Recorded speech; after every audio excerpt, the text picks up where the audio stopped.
Well, welcome in, ladies and gentlemen. Welcome to Skap Live After Dark here. We have just clicked over to the midnight hour here. If you are joining us on the East Coast here in the US of A, on the heels of yet another predictable, crazy ass NBA day.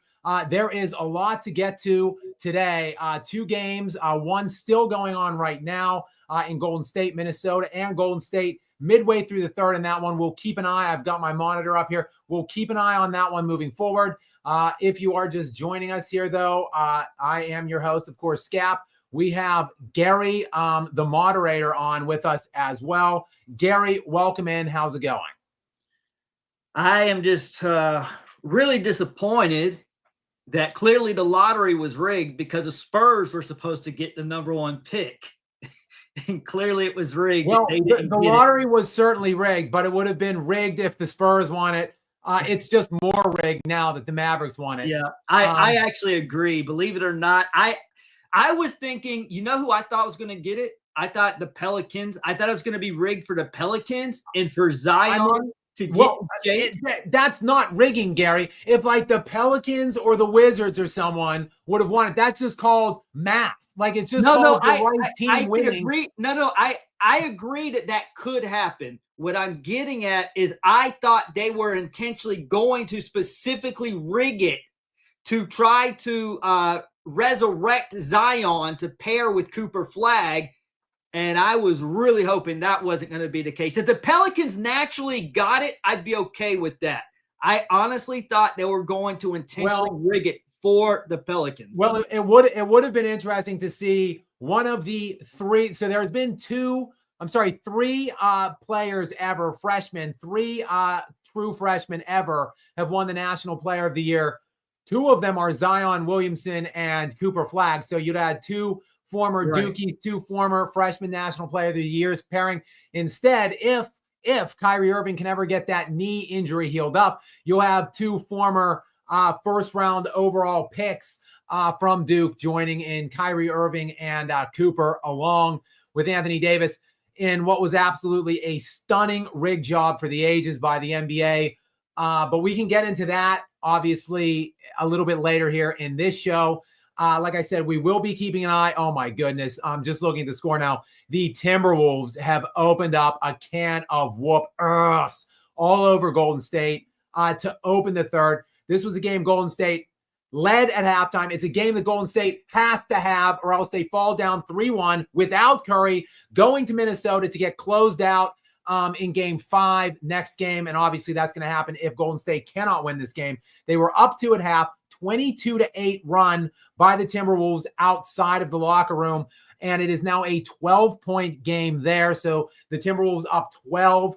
We have a timeout here now midway through the third. Obviously, this looks terrible. It's headed in a terrible direction for Golden State. But we'll get to that a little bit later as well. We'll keep an eye on that. We could chat about that as we move towards the conclusion of that game. We can talk about it a bit in the aftermath.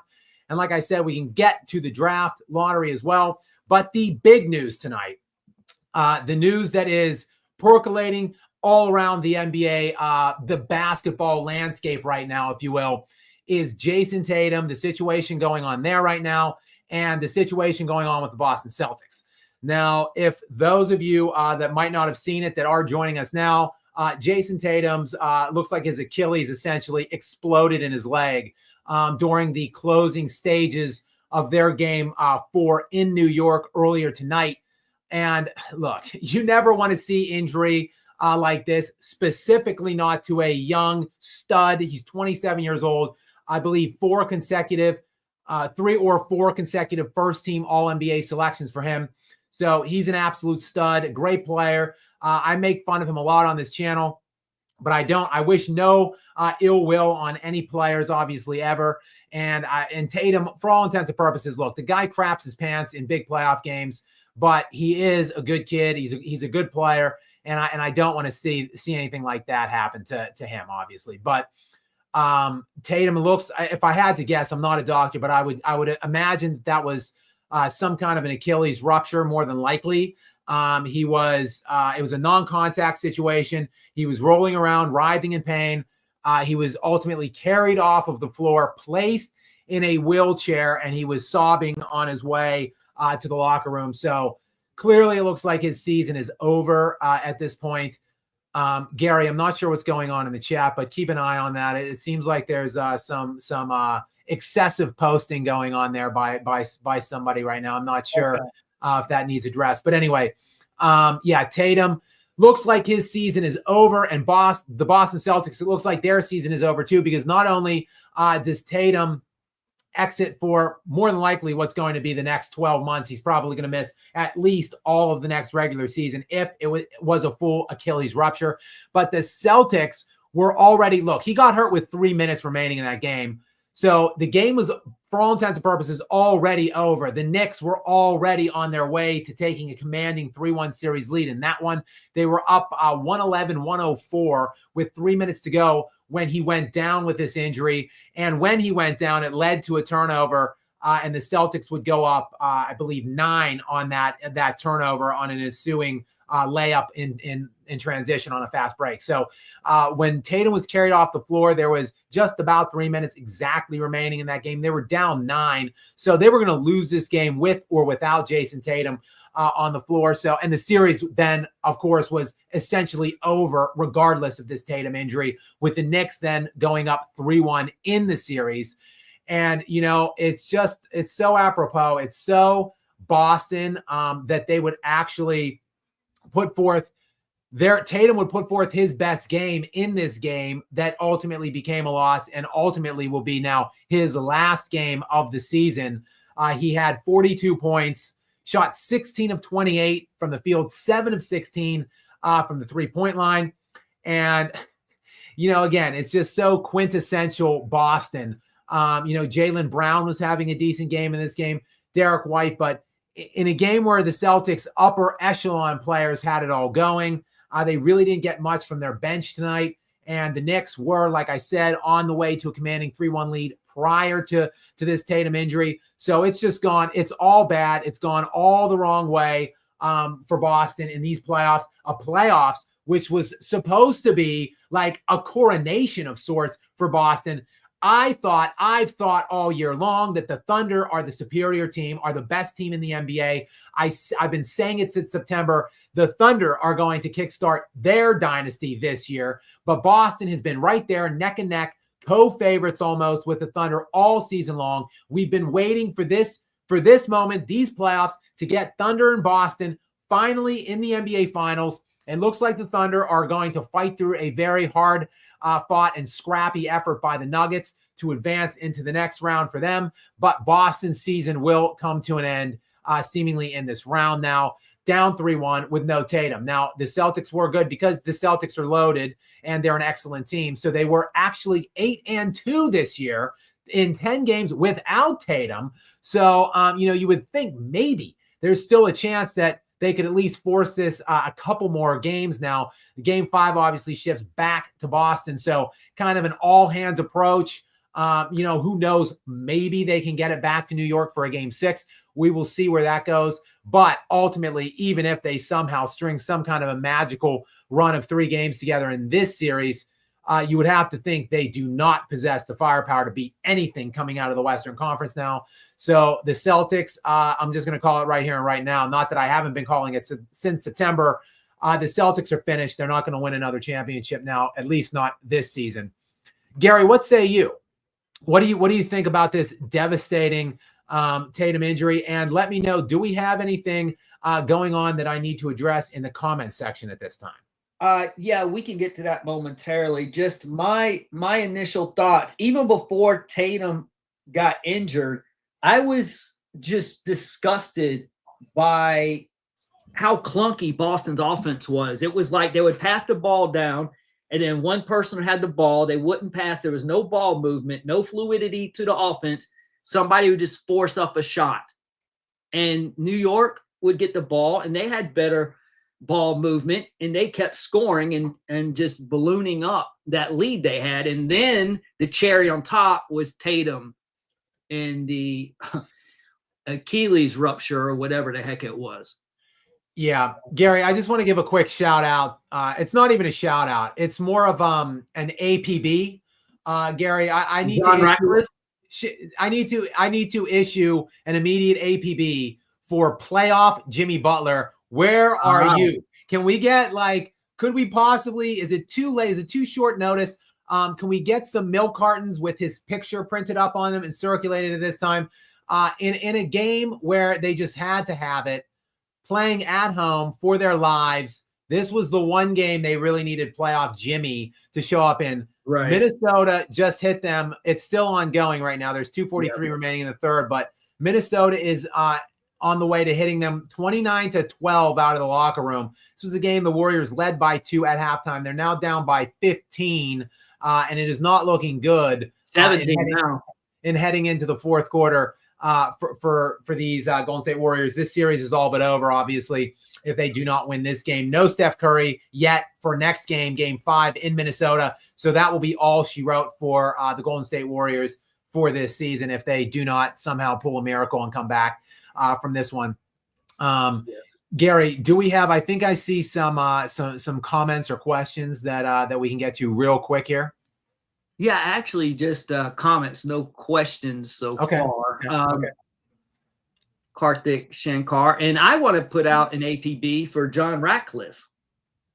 Hopefully he'll join us in the chat tonight. Oh yeah, John. Hey, John Ratcliffe. Shout out to you, big fan of the Boston Celtics. I think I was taking a little heat from him. I was taking it on the chin earlier in this series after games 1, maybe even after game 2. Saying that I was premature in my burring of his Boston Celtics, and that I would be regretting all of the trash I was talking on them. And here we sit now again. If you're just joining us, 3-1 now New York, and Tatum, for all intents and purposes, likely done for the season with what appeared to be an Achilles rupture, but we'll know more obviously once the imaging is completed tomorrow, sometime I would think later in the afternoon. But yes, Karthik Shankar, who is a regular here on Skap Live After Dark. Many thanks to you for coming back into the sponsor area here in the lounge. Gary, what does Karthik have for us? Just when I thought the playoffs this year will make the NBA great again, Adam Silver orchestrates another scandal in the lottery. Prayers up for Jason Tatum. Yeah, absolutely. Prayers up for Jason Tatum. And great point, Karthik. And yes, we kind of mentioned that in the lead-in, and I am honestly, I'm reeling right now with the news, which we can just get into it because we kind of just addressed this Celtics issue off the bat. We can talk more about them and the pathetic season that ultimately will be their year. This is, to go out in the second round after, I believe they won 64 games last year. They were the 6th best team in NBA history last year in terms of net differential. For a regular season. They went, I think, 16-3 in the playoffs, never broke a sweat, won the NBA championship. They're a young team with two young stud all NBA caliber players in Tatum and Brown. Many were thinking that might be the beginnings of a potential little modern day dynasty. And it's just been all wrong, basically, from start to finish. They do somehow, I think they won 61 games this year. But they were clearly just sleepwalking the regular season, waiting to flip the switch till the playoffs began. They looked good in their first round series matchup against the Magic. They dropped one game there, but ultimately looked pretty dominant there. And they just came into this series with the New York Knicks and just looked like complete and utter choking dogs, like they have for the vast majority of this Tatum Brown era, specifically when Joe Mazzulla took over. And what can you say? Losing 2 20-point leads in games 1 and 2 to go down 0-2. They finally put it all together, looked good in game 3. We're up by like 30 plus, I think, in the third quarter of that one. But then tonight, again, the Knicks were in control. They were in control down the stretch of the fourth quarter, and Tatum pops the Achilles, and now it's just an absolute disaster for them. Speaking of disaster, a 20-point lead now for the Minnesota Timberwolves with about a minute remaining in the third. Again, this was a 2-point lead for Golden State at halftime. They come out and absolutely get drubbed, curb stomped up and down the court here in the third. Playoff Jimmy looking fraudulent as ever right now. 12 points in 28 minutes for him. 2 assists. Like, thanks for nothing, playoff Jimmy. But back to Karthik's point here on this super chat, which again, thank you, Karthik, for supporting the show here. I put a video up, which you guys can check out. It went up about 2 or 3 hours ago. It is my thoughts about the draft lottery, which took place tonight. And we're about 15 minutes in here to the show. Skap Live After Dark. We tipped off at midnight here on the East Coast. Welcome in if you are just joining us now. And if you have not heard, the NBA held its draft lottery tonight, and the Dallas Mavericks won the draft lottery. They had a 1.8% chance of winning said lottery going into tonight. The Spurs end up getting the second pick in the draft lottery. And there was a lot of conspiracy theorists out there at the time. If you think back to February 6th-ish, the trade deadline this season, the day before, whenever exactly it went down, that groundbreaking, earth-shattering, probably to me the most shocking single off-court moment in NBA history, when the Dallas Mavericks, for whatever reason, traded 25-year-old at the time Luka Doncic, who was on the heels of his 5 consecutive first-team selections. He was coming off of an NBA Finals appearance, a third-place MVP finish where he led the NBA in scoring with 34 points, 9 rebounds, and 9 assists last year. And this guy is all over the record in proclaiming he wanted to play his entire career in Dallas. He wanted to end his career as a Maverick, and for some reason, shockingly, the Mavericks traded him to the Lakers. But even more shocking than the event, the actual action of trading Luka Doncic, was that just ridiculous package they got back. It was Anthony Davis, Max Christie, and one sole first-round pick. I mean, you have got to be kidding me. I would be thinking a minimum of 4 first-rounders to go back for Luka Doncic. Just sit back and watch Giannis Antetokounmpo, which news on him too today, by the way, not to get sidetracked, but Giannis now sounds like, surprise, surprise, I've been calling this for a few weeks now, is open to the prospects of leaving Milwaukee. He's open to exploring a fit outside of Milwaukee. So just watch this summer as Milwaukee's going to get 4 or 5 first-round picks for him, yet Luka Doncic, who is 6 years younger than him, takes back 1 first-round pick.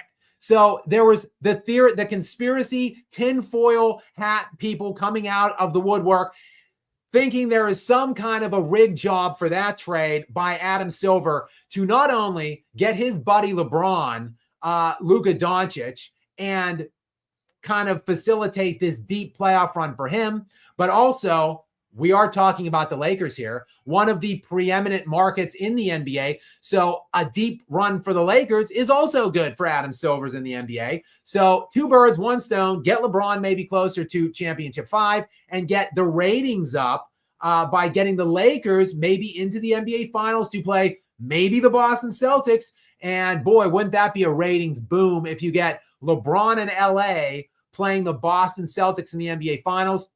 But the one chink in that armor, the one monkey in the wrench, if you will, the one thing that never quite added up was, well, what is Dallas getting for this? Like what did the NBA, what could they possibly have offered Dallas, who is trading away not just a great young player in Luka Doncic, but a, beloved member of the Dallas community and a guy who the fans had an immense level of love and admiration for. And even in the aftermath of the trade, Nico Harrison, the general manager of the Dallas Mavericks, admitted, I had no idea how beloved this guy was in the community, just how important he was to this fan base. So what could the NBA possibly have made a deal for Dallas with to get them to give that up? Well, apparently the answer has just become known tonight following that trade or the draft lottery, which completed earlier tonight,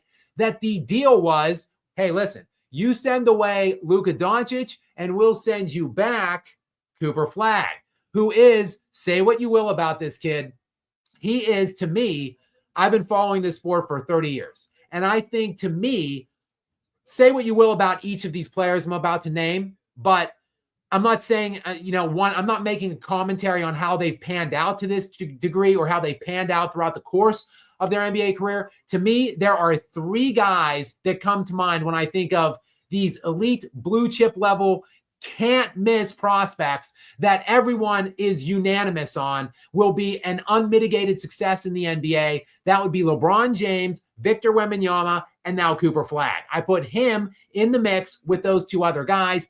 He is an undisputed, the undisputed. Look, this kid should only be a senior in high school this year. So he comes out, he graduates from high school in 3 years, comes into college, validates all of this press and praise and hoopla surrounding him leading up to his undergrad days there in high school by becoming the third ever freshman to win National Player of the Year. He looked like an absolute man against boys, despite the fact he should have only been a senior in high school. And if you guys remember, back in the Vegas time when they were prepping, the Team USA was prepping for their Olympic run last summer, when they brought the select team in, the select team, which consists of either young NBA stars or maybe like college stars that were coming in potentially. So they put together this young group of studs to go to Vegas and kind of scrimmage the U.S. Dream Team, if you will, get them set for their Olympic run. And Cooper Flagg, who at the time was 17 years old, went to that Vegas game, that Vegas select game, and they don't have camera feeds in there, but there were reporters that were watching the game, and they indicated that Cooper Flagg was dominating that game during stretches, hitting shots on LeBron, AD, that he looked like a bona fide NBA superstar then at 17. So he goes into college, like I said, wins National Player of the Year. Now that kid coming into the NBA is the thing that everybody wanted, every general manager, and look, I don't want to get particularly, I don't want to look anything off. I don't want to get controversial here and look off of the court. But the kid is, look, a United-born Caucasian player, which I'm sure several markets around the NBA would be speculating could be a huge ratings boom for them for whatever reason. I don't agree with that. I don't believe in that. But I think that his marketability is undeniable. And for them to basically make the deal, I believe, the league offices, to cut that deal with the Dallas Mavericks, it looks like an absolute undeniable moment of collusion, of rigging. And it's just, to me, this tonight is a dark spot on the NBA. It really is. Like, I'm still reeling. I'm shook by it all, by the whole way that it went down. And it really does leave me thinking, me who I've rejected the premise of the rigging for this, for the Luka Doncic trade and all that that has been percolating around since that deal went down, which made no sense at the time. But now I think that you can kind of look at it all now and look back and say, I think maybe there was some definitive smoke. Probably, I think you can make a huge case that there is fire surrounding it as well. And Gary, moderator Gary, sorry, that was a long little soliloquy monologue by me, but what do you think about it all? I know you're a big Spurs fan, so what say you? I'll be honest.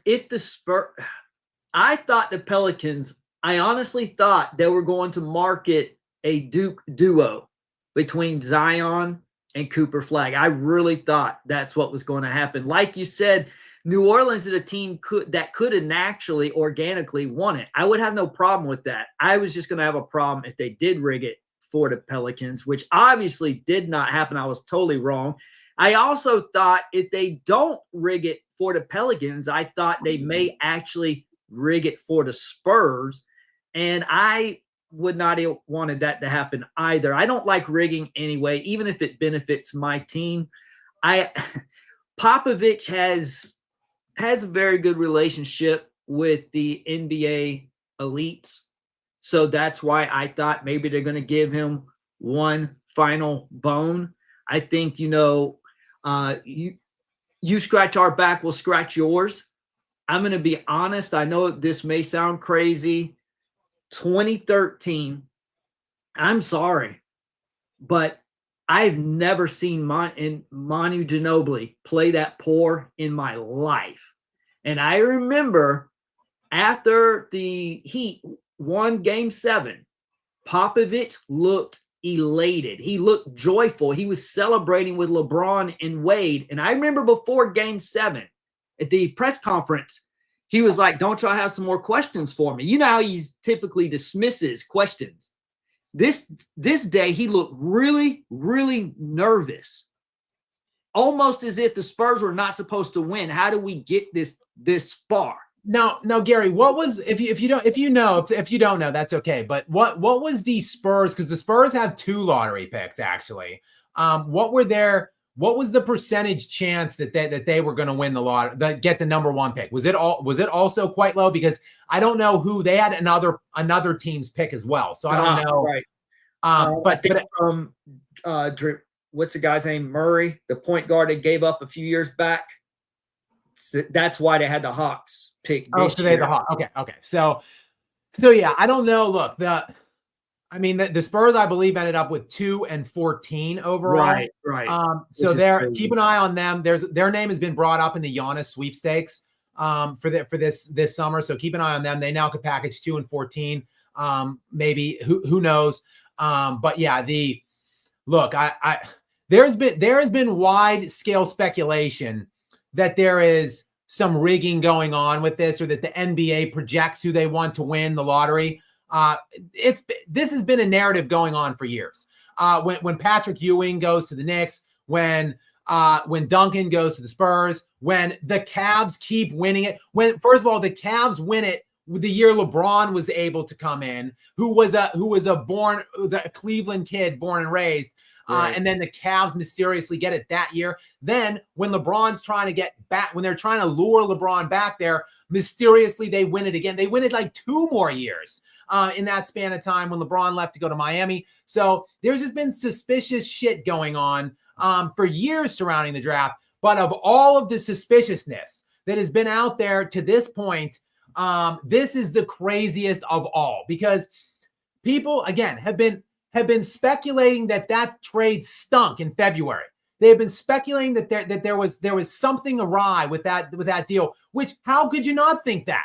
Like, you're trading Luka Doncic, who is, again, one of the 3 best players in the world, and he's 25 years old, and he wants to re-sign a supermax for like 5 years with Dallas in the summer, and out of nowhere, they trade him, and they don't even put him on the market. They don't shop him at all. They simply send him to LA for a package that makes no sense at all. And you're thinking like, well, this looks very, very suspicious, but like, why would Dallas do that? Like, what possible incentive could they have?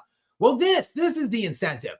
1.8% chance that Dallas was going to win that draft lottery, and they just did. It's absolutely shocking. I honestly can't believe it. Karthik Shankar.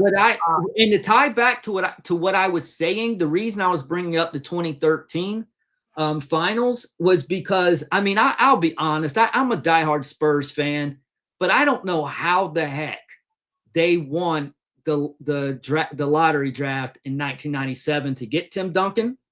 Then I don't really know how we won it in 2023 to get Wembanyama, and that's why I bring up the 2013 finals. Like, I kind of feel like, hey, you know, we got you Duncan. Now you need to make sure LeBron and the Heat go over in 2013. Because I am telling you, Manu Ginobili, every other time he touched the ball, it was a turnover. He's never played that bad and reckless. He's been reckless at times.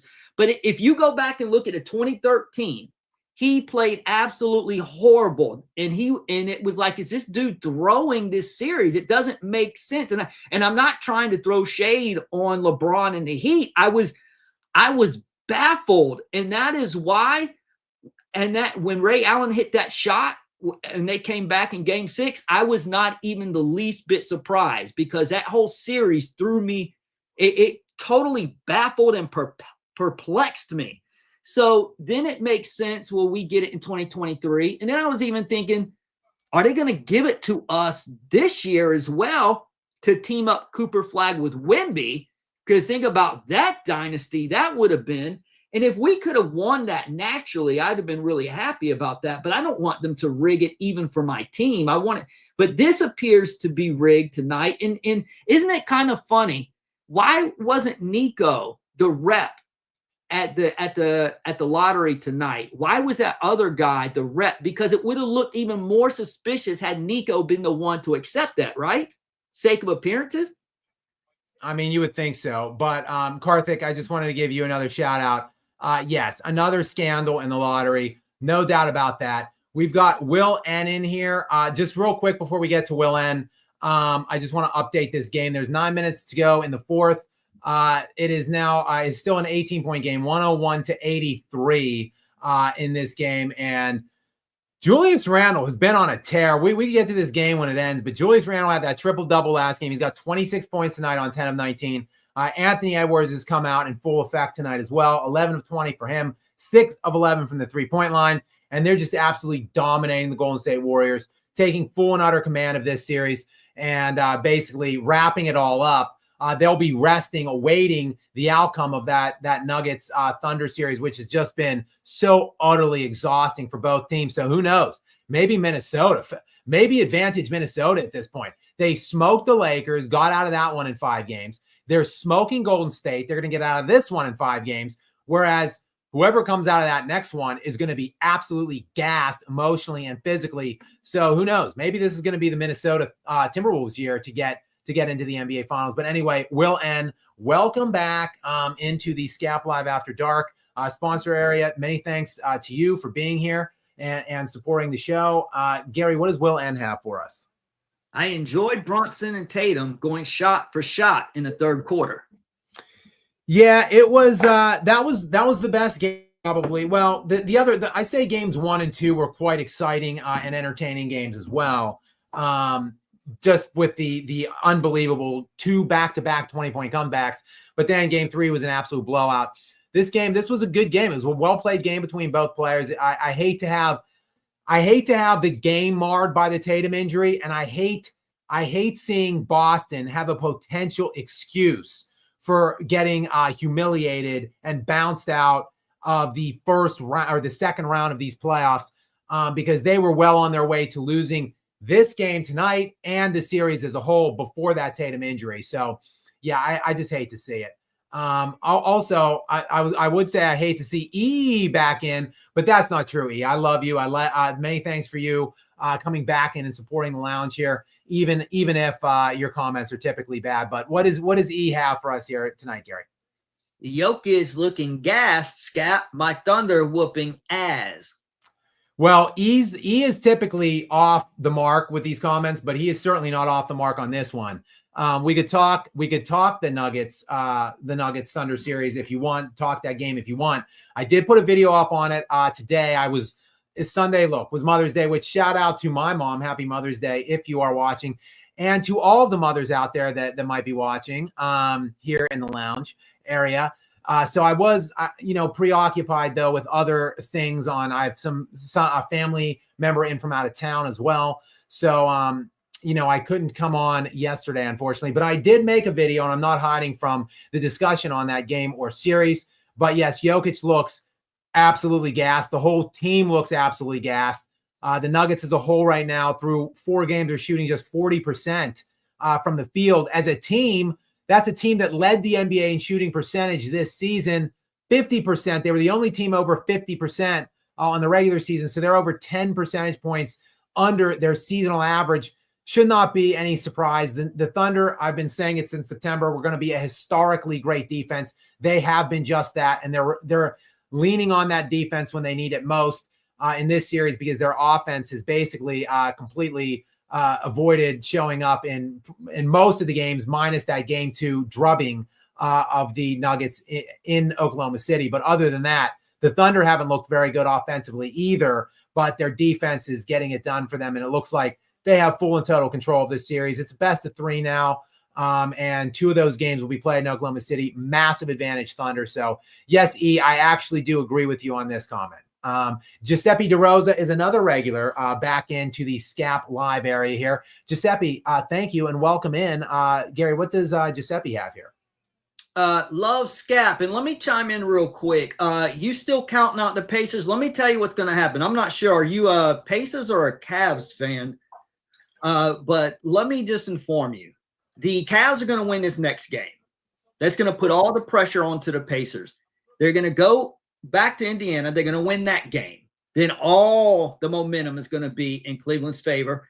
And then they're going to close out the Indiana Clowns in Game 7 in Cleveland. So just to let you know. Gary, guys, breaking news here in the Skap Lounge, the Skap Live After Dark area. Moderator Gary is high on some kind of hallucinogens of some sort. I'm not sure. We need to get some blood work done on Gary or something. Okay. I do not see any of that coming. The Cavs had to make their stand to answer Giuseppe's question. No, I'm not counting the Pacers out. It's over. The Pacers are going to win the series. The Cavs' last stand was Game 4. Look, the Cavs had the same deal that the Thunder had, or I should say this. The Pacers had the same deal that the Nuggets had and had the same deal that the Knicks had. You're up 2-1, kudos. But you're playing a much better team. So you must win Game 4 at home to go up 3-1 if you want to win the series. The Nuggets couldn't do it. We saw, obviously, tonight the Knicks did it, and we saw yesterday that the Pacers did it. So the Pacers are going to win this series. Not only did they absolutely humiliate the Cavs, they were up, I believe the score was 80-39 at the end of the first half.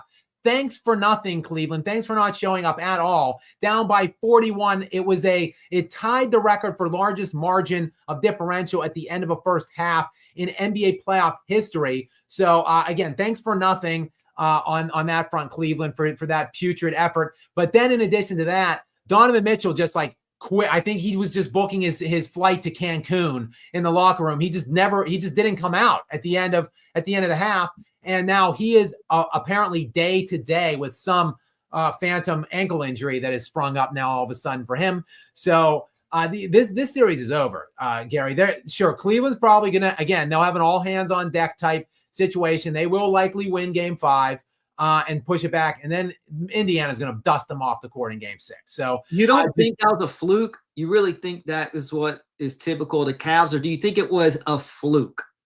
Yesterday's game was a fluke. Gary, but see, here's the thing. Here's the problem. They've lost 3 out of 4 games. But they had those injuries before. But how did they look in Game 3? That was what I'm saying is the first 2 games they didn't have the whole roster. If they've got the whole now, if they're injured, they're hurt. They're still banged up. I mean, look, the guy. Yes, they got their guys back, Hunter and Mobley and Garland, but look, they're still kind of banged up. And now apparently Mitchell's banged up too. They need to win 3 straight games. It ain't going to happen. I'll be absolutely shocked. I think. Well, you'll be shocked.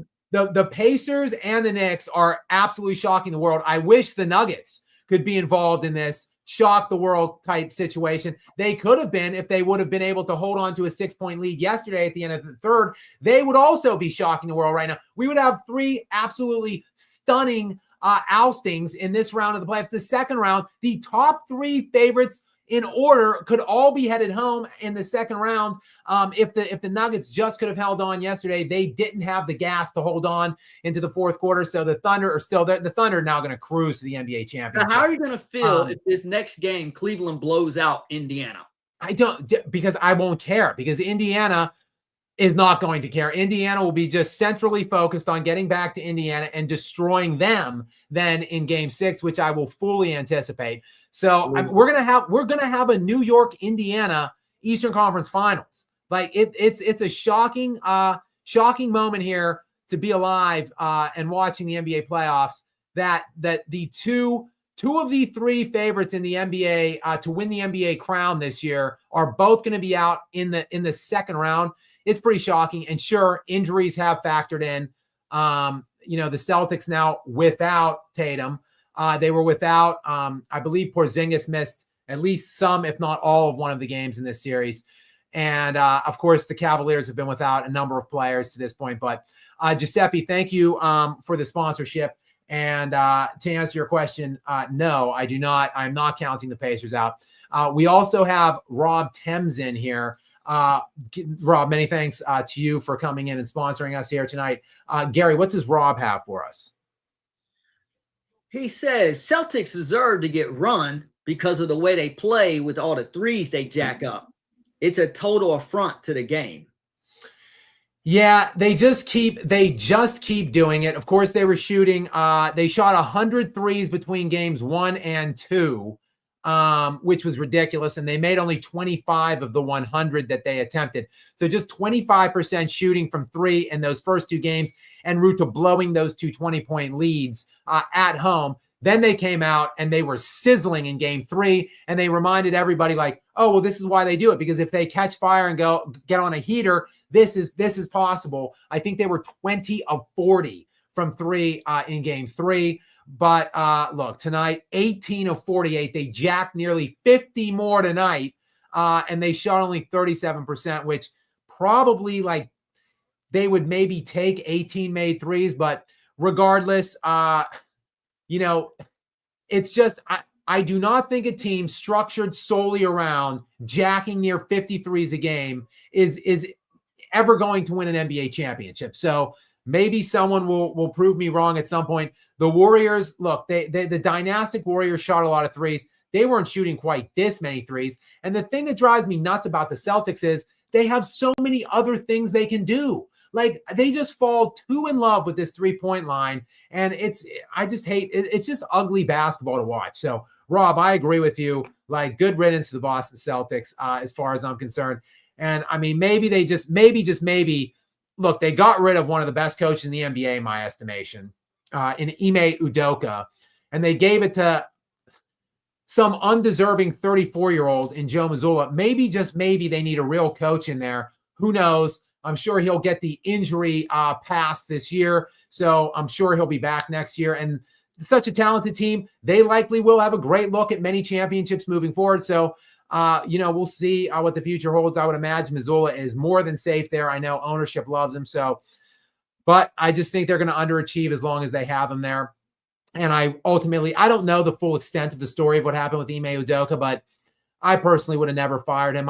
What I do know of that story is there were mistakes made on both ends, but I think Ime did not warrant losing his job.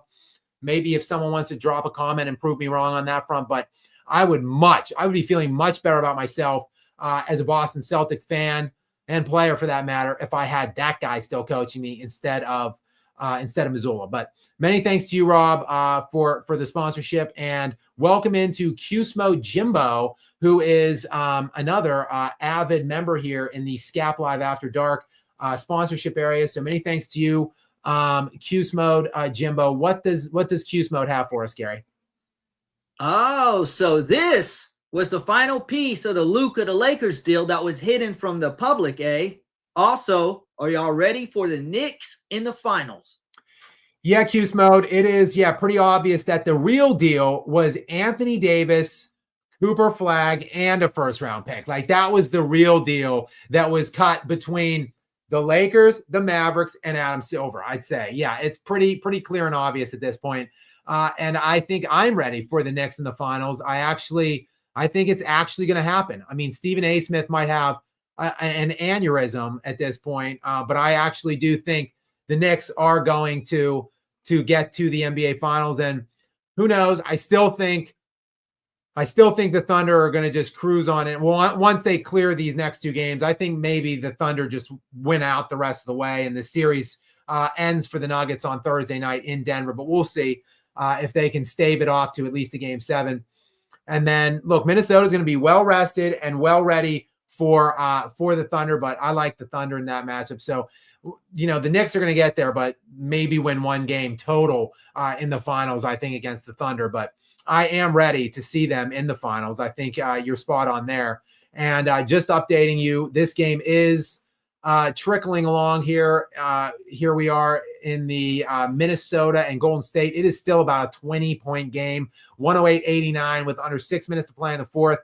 This game all but over. The series all but over. Playoff Jimmy, allegedly, as they call him, 12 points in 33 minutes. Thanks a lot, Jimmy, for nothing tonight.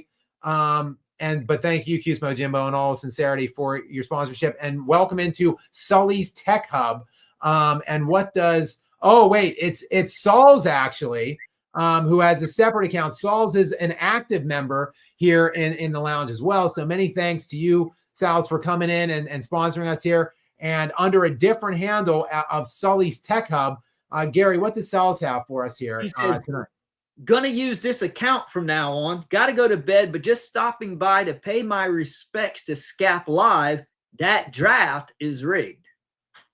Totally rigged, Sal's. Totally, unequivocally rigged. I don't think anybody really can refute this point. Now, you're never going to get me to believe any differently. Like a 1.8% chance when you just combine when you put all of the puzzle pieces together, and you look at just how puzzling and baffling that trade was for Doncic at the time.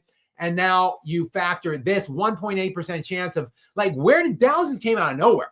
They were competing for a play-in spot until the last week of the regular season. The fact that they now somehow steal the number one spot, it's just so obvious that the NBA had this plan from the beginning. But Sal's, many thanks to you for coming in and for sponsoring us. And Humping Badger is back. Humping Badger, I recognize the handle, so many thanks to you and welcome back. Gary, what does the Humping Badger have for us? The New Orleans Pelicans pick 7th. And yeah, that's got to be a knife to the back of the Pelicans, who are just the Pelicans just seem to be cursed. They had the collusion between Anthony Davis, Rich Paul, and LeBron James to get him out of New Orleans with like a full year left on his contract. They get Zion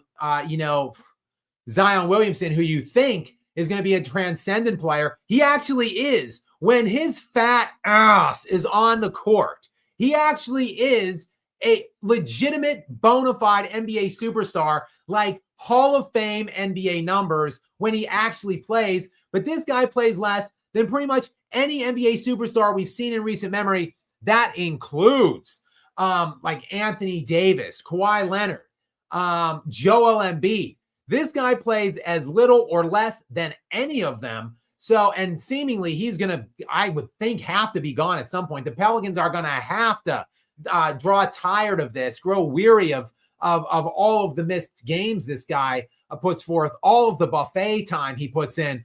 Like, the guy just cannot get himself in good shape, which I'm sorry, has got to be factoring in to his level of ineptitude in terms of avoiding injuries. So, yeah, and now New Orleans, with a bona fide shot to get Cooper Flagg, and they end up drawing 7th. It is Humping Badger, an absolute knife in the back from the NBA. So all you can say is sincerest apologies to any of you New Orleans Pelicans fans out there tonight. And welcome back in Bands Nabs. Bands Nabs, who is, again, another very active member here in the sponsorship area for Skap Live. So welcome back. And Gary, what does Bands Nabs have for us tonight? Commissioner Dumbo won't even cover up the rigging. Yeah, it's just so, it's the utter arrogance of it all to just do it right in front of our faces, right under our very noses. Do something, make something a little more realistic or believable in finishing out the deal, whatever the deal was. Obviously, we know what it was now, that it was Cooper Flagg for an AD for Luka Doncic. But I mean, this is just the peak of arrogance by the league offices to just essentially not even care what the optics are here. Bands Nabs, good point. I mean, I just don't even know what to say at this point. The NBA, people have been speculating or claiming that the NBA is rigged for years, that it's basically just a glorified WWE at this point. And I love the NBA. Look at what I'm doing right now. So I've been pushing back on this and fighting these allegations tooth and nail for as long as I can take it. But at this point, I just can't deny it anymore. There is no way you can convince me that the NBA did not make some kind of a planned pact with Dallas to get them the number one pick if they would send Luka Doncic over to LA. It's just crazy that this is going down. And again, in such a public setting in front of all of our faces, it's crazy, Bands Nabs. Great point. All right, let's see who else we have here. Sun Valley Drive is in. Sun Valley Drive, welcome to the party, pal, here at Skap Live After Dark. Many thanks to you for joining us. And Gary, what does Suns Valley Drive have? Nuggets fan since '89, and your love for Jokic is what brought me. Your analysis and biting commentary keeps me coming back. Sun Valley Drive, thank you so much for the kind words and for the support here. And a Nuggets fan since '89. You're even older than me, which I think I'm an old head, so to speak. So welcome, my fellow old head. Welcome to Skap Live, and thank you so much for just supporting my content and the channel overall. I so greatly appreciate that and appreciate you. And yesterday was just a grueling game. It was a devastating and heartbreaking day, honestly. Everything had to go absolutely perfect, I thought, for the Nuggets to compete in this series. They're substantially outmatched by a vastly superior Thunder team, and it looked like a miracle was in the works yesterday at the end of the third quarter. A game in which the Nuggets were down 23-8 in the second quarter. The Nuggets scored 8 points in the first quarter. They were down 23-8 with like 9.5 to go in the second. It looked like the route was absolutely on. They fight and claw all the way back to take the lead at the end of the third to go up 6. And I actually sat back for the first time all year because I said no one could beat the Thunder. No one can beat them 4 times out of 7 from September.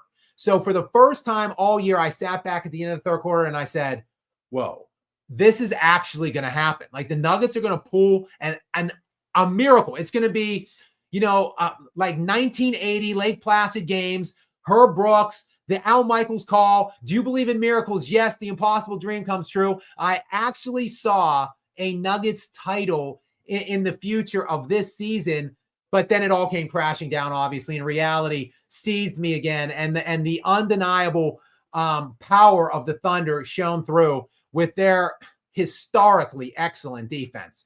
So, good luck to you, Sun Valley Drive, in tomorrow night's game. I think it's going to be ugly. The Thunder have already been installed as 10.5-point favorites pre-tip. I think it's going to be an absolute bloodbath. I don't know what the NBA is waiting on. Clearly, SGA has won the league MVP. I don't know why they don't just announce it and present it to him tomorrow to make sure the route is really on. Obviously, the Thunder aren't going to lose that game if they present him with the MVP tomorrow.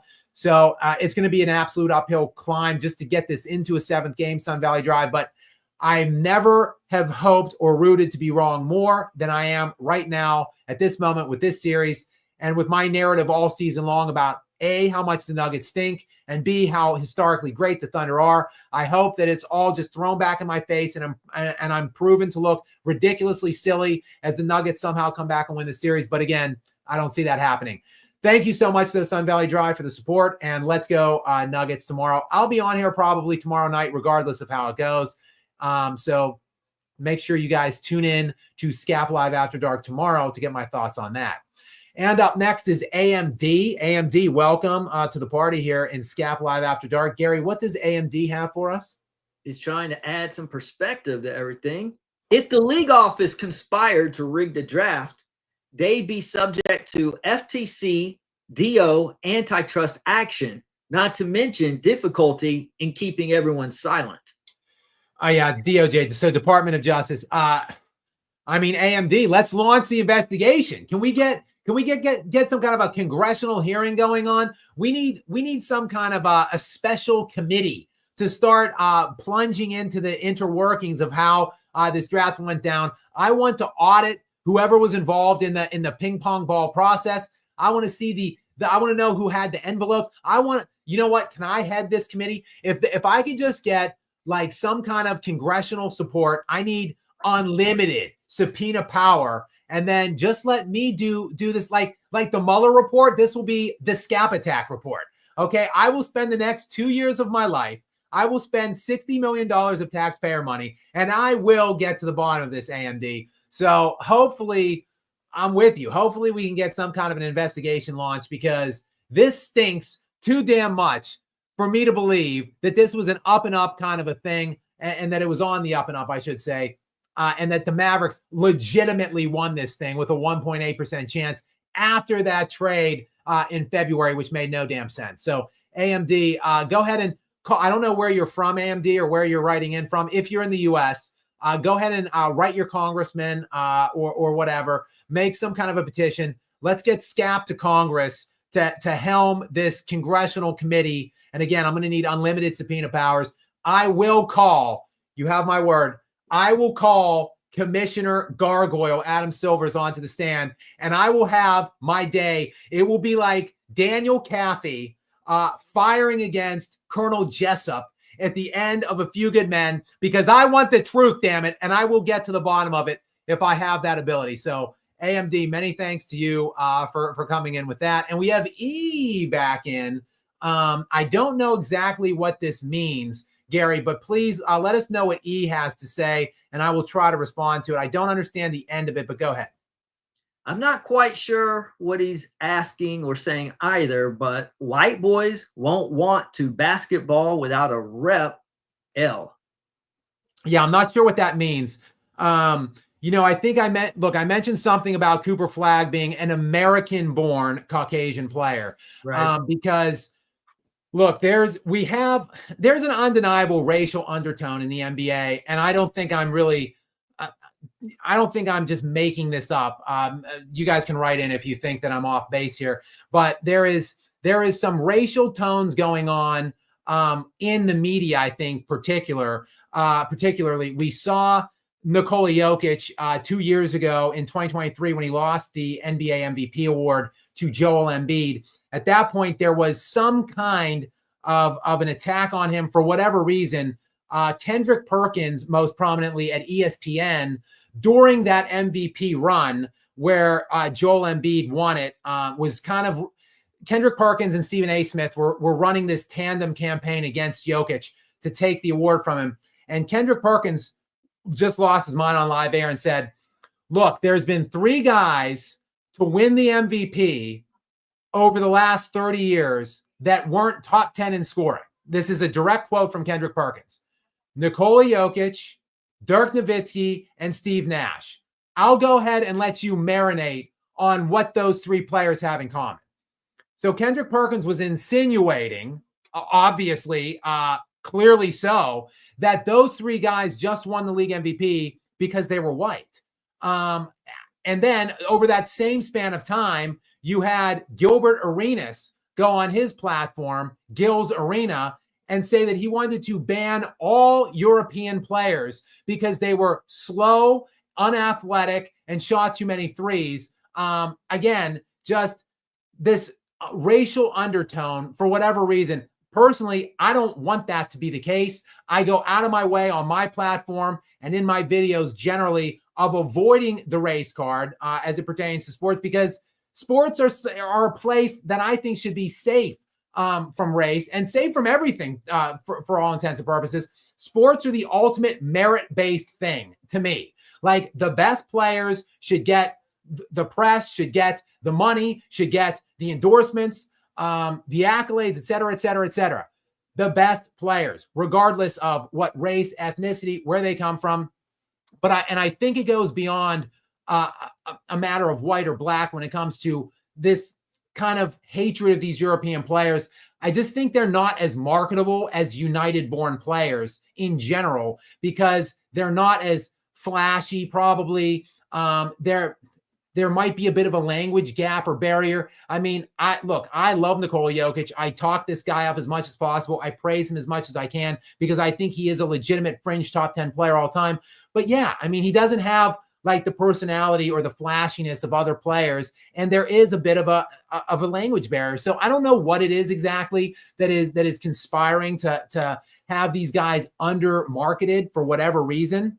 But Nikola Jokic has been by far the best player in the NBA for 5 years, and the NBA doesn't really talk him up, doesn't really push him as much as they have pushed, say, like a LeBron James down our throats for the last 20 years. So I just think, look, Cooper Flagg is above anything else, above what his race is. He is American, and he is a highly marketable young kid. I think he brought college. He really put, he made college basketball more, I think, exciting to the average casuals this year, just because he is like a historical type blue chip prospect coming in. So I think for a number of reasons, which also includes his game, which should be the most important thing, period, is his game. I think everybody wants this kid. Everybody was willing to do anything to get to him at the number 1 overall pick. And say what you will, the Dallas Mavericks now have the ability to pick him. And here we go. It is, I'm not sure. I think the draft is generally in July sometime. So it's just a matter of time, just a couple weeks away to it being, a done deal, so to speak. And Cooper Flagg will be a Dallas Maverick officially. And it will make, I'm sure, that fan base to some degree forget all about Luka Doncic. Perhaps not right at the beginning, but probably within the next couple years, because I think Cooper Flagg will be a legitimate look.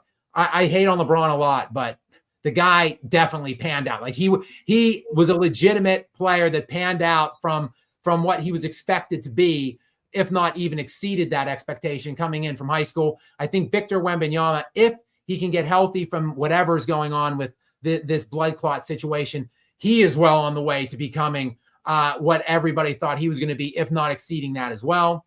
And I think Cooper Flagg will in turn do that same thing. But not sure exactly what you meant, E. Maybe you could clarify what you meant there. But I typically don't talk race on my channel. But here we are in the midst of this conversation. I'm happy to have it. If you guys want. If you look in the Warriors game right now, Pat Spencer is in. He's a white guy. I'm thinking he's a diversity hire. Well, actually, look at this. The Warriors have climbed within 11 points here. Too bad there's only 31 seconds left. Too little, too late, obviously, for them. Pat Spencer to the rescue. He's their secret weapon. Maybe they need to start him over Jimmy Butler in Game 5. I mean, this is just a case of your studs were your studs for Minnesota. The stars just showed up tonight and showed out. Both Julius Randle with 31, Anthony Edwards with 30, both on 11 of 21 shooting overall. Randle 4 of 8 from 3, and Edwards 6 of 11. So these guys just showed up and showed out. Anthony Edwards only a +6, Julius Randle +14 tonight. The Golden State bench actually mostly kept them in this game, but too little, too late, as I said. This game is all but over. 25.7 seconds remaining in the fourth, 10-point game. Minnesota will be up 3-1 now, and they will go home and likely obliterate Golden State in Minnesota with no Steph Curry. So if you are just joining us here tonight, we are about an hour in now. All of a sudden, this first hour has flown by on Skap Live After Dark here. We're over 1 a.m. We're across the 1 o'clock hour now on the East Coast in the US of A. And this game is all but over. The series is all but over. In Boston, Jason Tatum likely done for the year. They lose that game. They're going to lose the series. It's 3-1 in that one as well. And we're just working our way, through some of these super chats here. So many thanks to you guys who have been coming in and sponsoring us here in the Skap Live Lounge area tonight. And we've got RGN Cal, who is a regular here in the Skap Live After Dark. So RGN Cal, welcome. And Gary, what does RGN Cal have for us tonight? Nico saved the Lakers and Dallas. Thank you, Nico. Yeah, that is quite a deal. And I don't know if we can even credit Nico at this point with all that we know, RGN Cal. Maybe we just need to thank Adam Silver, because he made a way of how could we ignite ratings in the middle of the year around the trade deadline, drum up huge interest in the NBA in the doldrums of February, and make it plausible that LeBron could actually get into a deep playoff run for a change, since he's generally losing the first round. And we could give Dallas, who I think was kind of low on Luka anyway, we can give them their next guy to build around. Just do it all in one fell swoop. I think Adam Silver put it all together, and the final stage of his plan came to fruition tonight in the draft lottery. So RGN Cal, maybe just thank Nico was nothing more than a puppet, I think, in all of this. So maybe just thank Commissioner Nosferatu, Adam Silvers, for getting this job done and executing it tonight with the ping pong ball gods floating in the Dallas Mavericks' favor. But RGN Cal, thank you for coming in, and thank you for your comment. And now we have Carlo Jacinta Cruz in, who Carlo is, again, another repeat sponsor here in the Skap Live After Dark area. Carlo, many thanks to you. And Gary, what does Carlo have for us? Skap, what's up? What you think of the real GOAT coming back to save the NBA once again from the shackles of the chosen one and his team of bum-ass sycophants? Great question, Carlo. I did a video on that. Guys, I've done 3 videos today. This has been a pretty active day for me. 3 videos up and this live now with you guys. So, yeah, I'm really just burning the midnight hours here, burning the midnight fuel, so to speak, on these NBA playoffs. But one of the videos I put up today was, in fact, about what Carlo is referencing here, which is Michael Jeffrey Jordan, the real GOAT, the true GOAT, the GOAT of GOATs, if you will. Michael Jordan is coming back to the NBA, at least, not on the court. But, of course, Jordan is 62 years old now. But Jordan, who has been largely very absent and silent as it pertains to the NBA, really the front-facing part of the NBA. We know he was an owner till, I believe, 2023. He owned a portion of the Charlotte Hornets, but he really hasn't talked much ever about the NBA. He's not really covered the NBA ever. He doesn't do many interviews at all. He's a really quiet and private guy.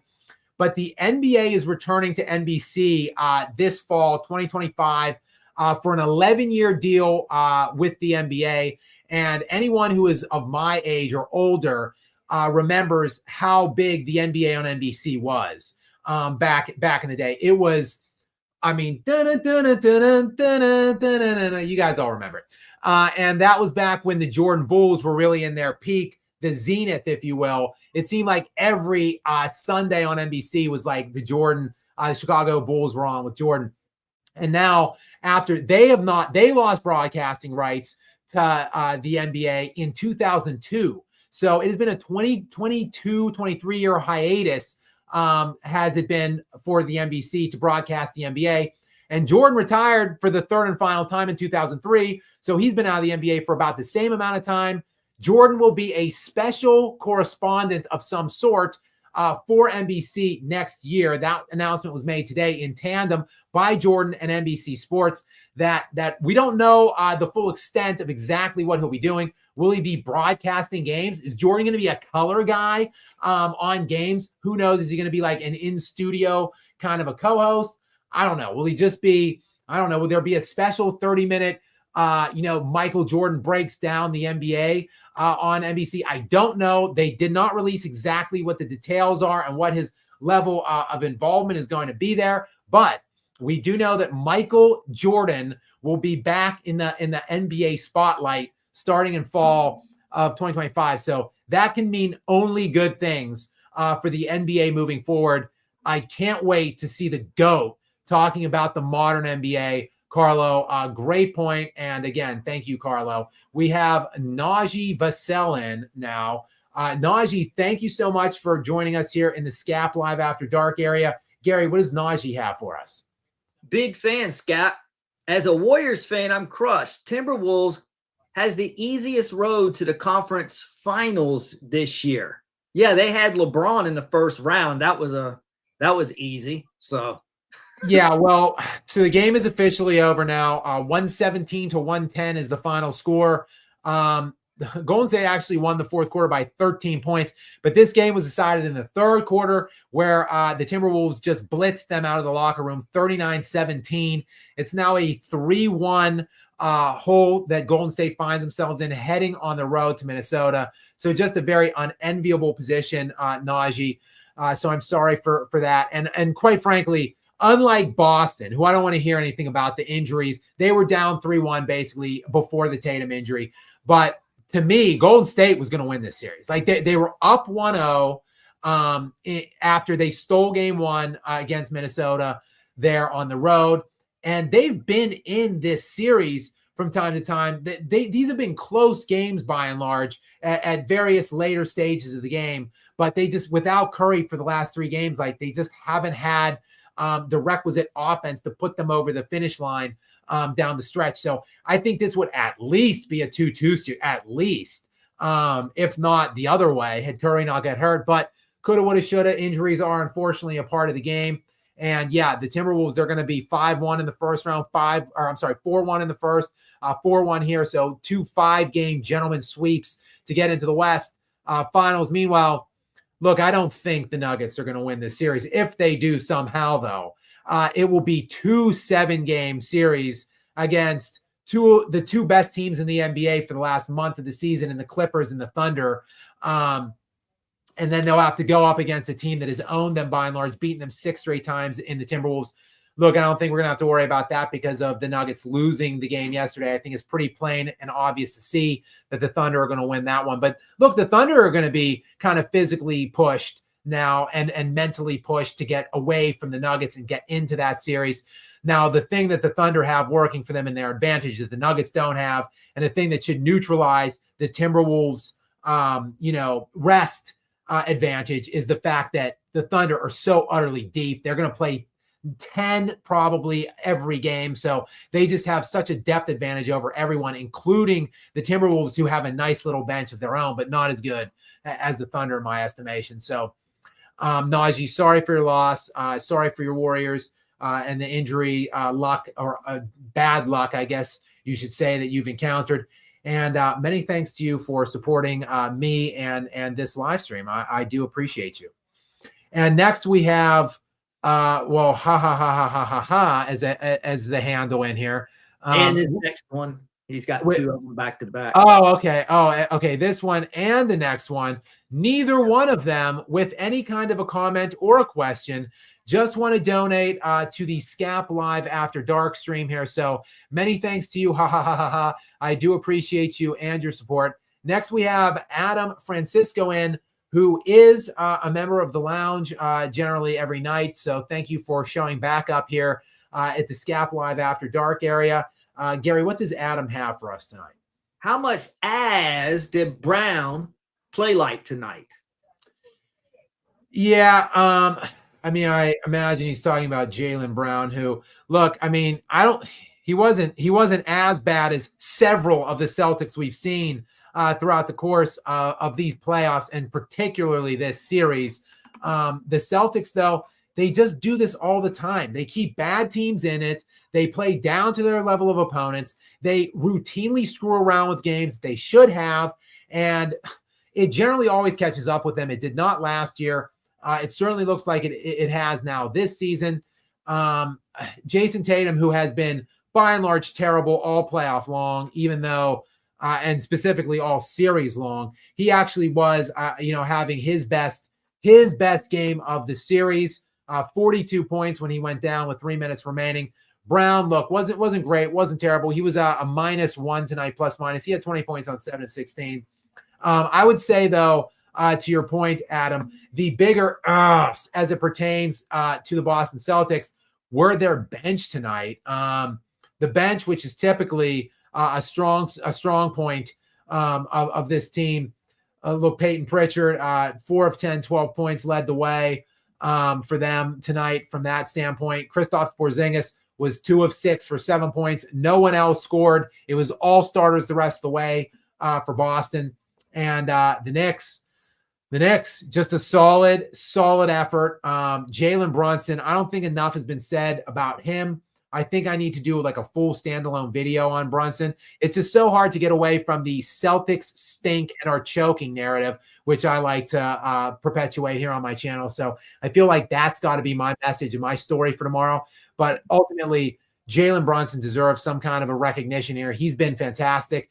This postseason, he was fantastic. Last postseason, before he hurt his hand, he had 39 points tonight on 14 of 25 shooting, 4 of 8 from the three-point line. He was plus 12 on the old plus minus, and Brunson was fantastic. In a do-or-die game tonight, I thought the winner of tonight's game was going to win the series, and Brunson showed up and showed out for the New York Knicks.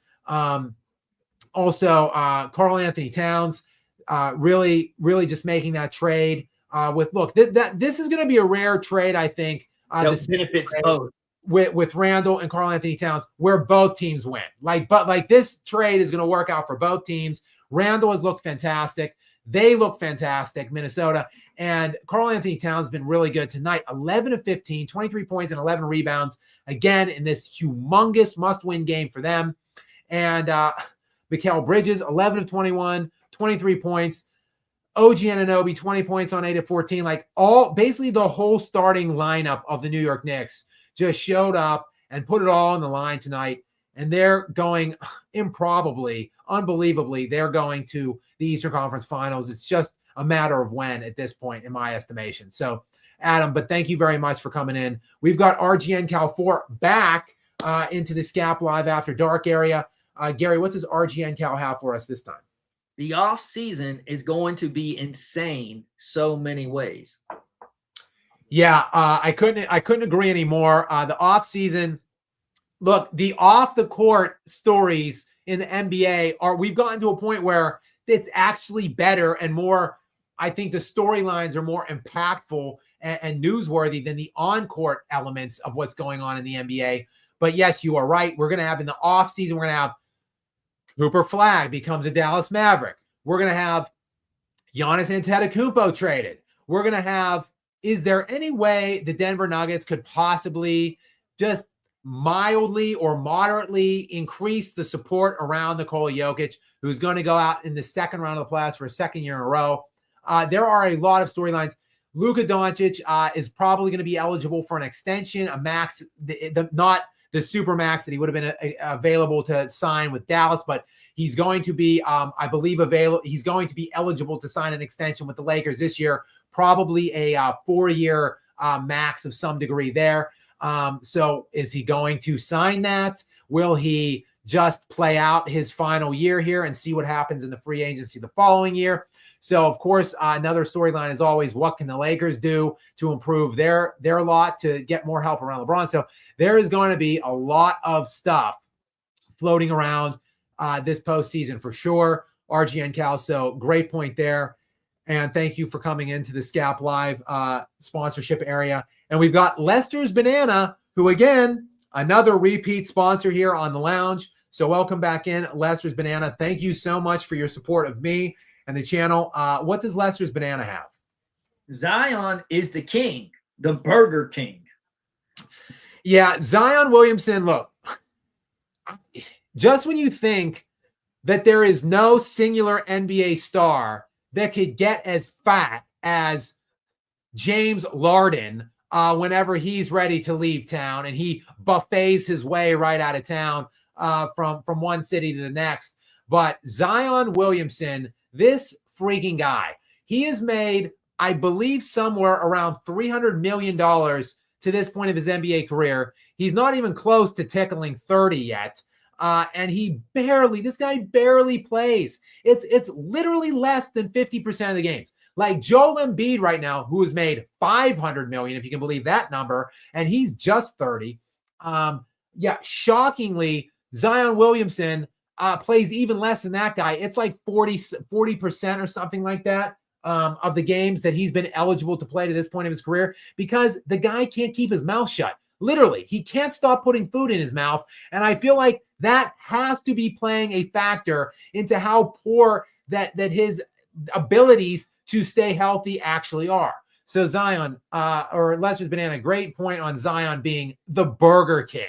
I think maybe I'll have to add that into some subsequent upcoming videos, Lester. I'll have to give you some kind of a credit for that drop, because that's a great call. And next we have in One Fluffy Fluff. That's a hell of a handle.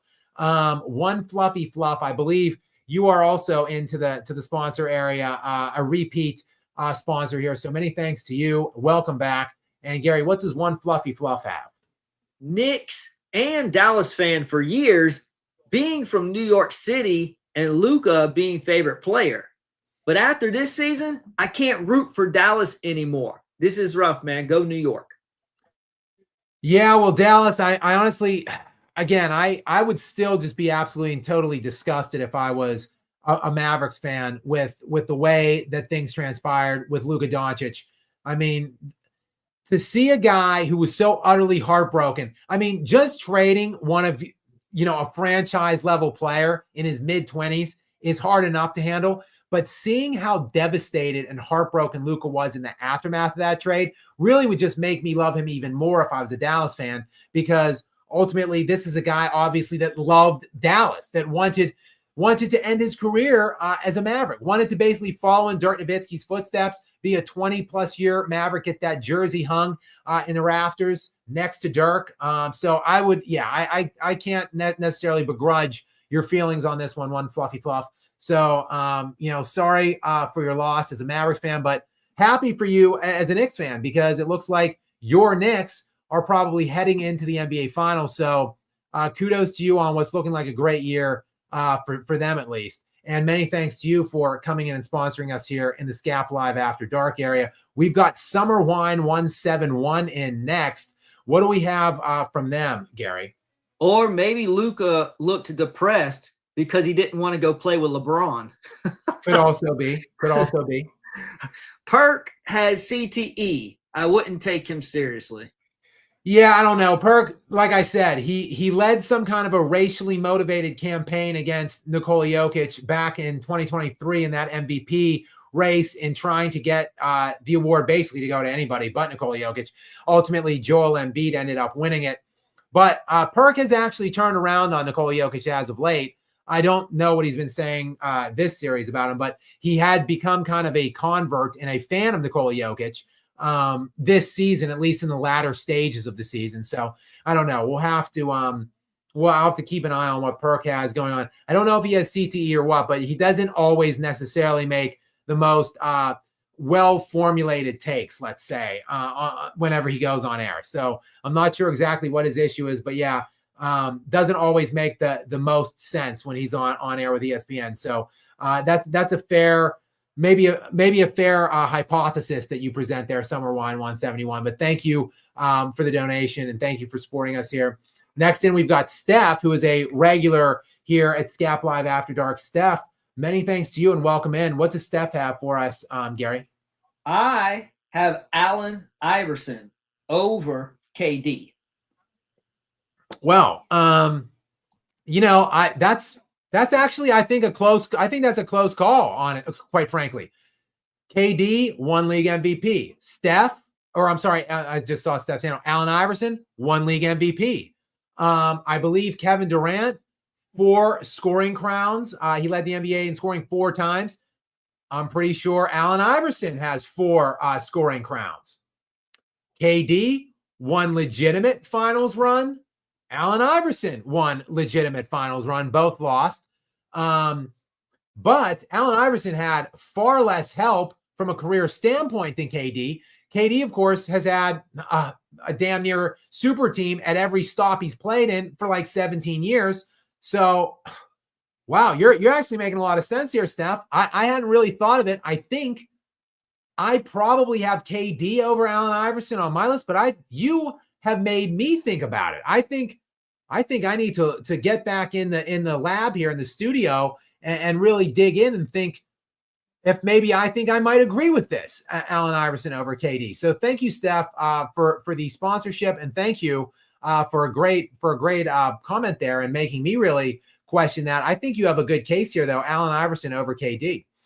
Next in, we have Skap's Extra Strong Cologne, which wow, look at the handle, Skap's Extra Strong Cologne. Look at the avatar there, which is me looking like I'm looking not particularly well put together in that. I don't know how to explain or describe it better than that. I do not, for those of you who are not watching now but listening, it is not a good look for me in this avatar, that Skap's Extra Strong Cologne on the handle. But Gary, what does Skap's Extra Strong Cologne have to say tonight?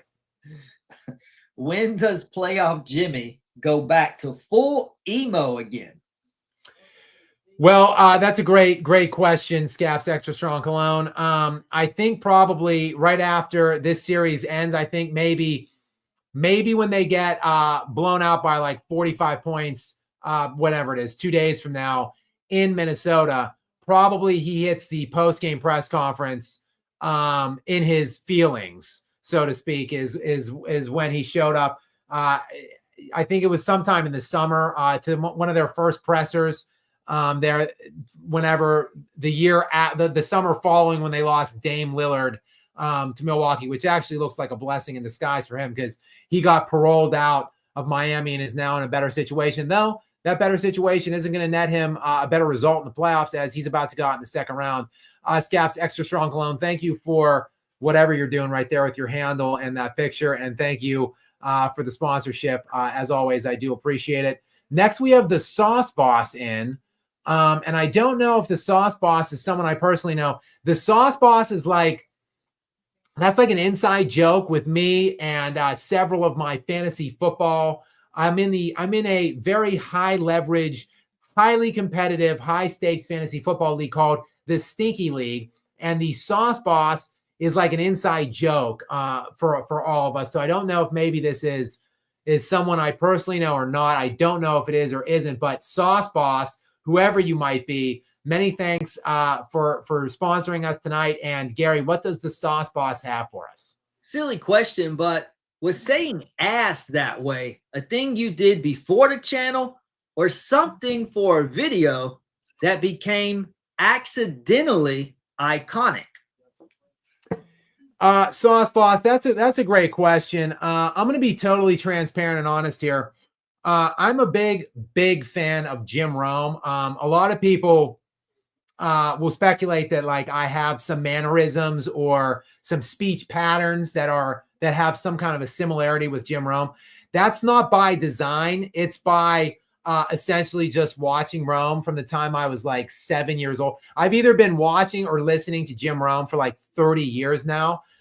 So I think just some things I've just kind of incorporated certain elements. And it's called, actually, there's a saying for it on the Rome show. It's called Jungle Tourette's, where you just say things from the show in your everyday life or incorporate it in some way. And Rome, it's not quite the way I say it, but he says ass in some funny way. And then some other people that follow the show avidly that have the Tourette's say it in the same fashion as Jim Rome does. So I think it is some kind of form of jungle Tourette's that has just permeated my kind of delivery in certain stages, and I just kind of it just comes out. So and it's been coming out for years. I've been doing this channel for 2 years, but I've been saying for like over a decade now. So yes, that's just kind of the way it goes, Sauce Boss. But there is some element in which Jim Rome is somehow involved in me saying it that way. So I just want to give give total credit to the legend that is Jim Rome. I had 3 heroes that I emulated growing up when I was just a young lad, when I was just a young Skap lad, and it was Tom Cruise, Kobe Bryant, Tom Cruise, Kobe Bryant, and Jim Rome. Those were like my 3 heroes, the 3 people that I just idolized and emulated growing up. So Jim Rome, to me, the best in the business by far. So definitely wanted to give him the shout out that he deserves for my earths. And Sauce Boss, thank you for contributing here on the live. I do appreciate you. We've got Franco the Italian in, who is a regular as well here in the Skap Live area. So Franco, welcome in to you. And Gary, what does Franco have for us tonight? He says, "Good morning, guys. I still believe Jokic can pull this off. Am I nuts? I don't think you're nuts, Franco. I don't think Jokic will, but I don't think it's nuts to think that it's slightly possible."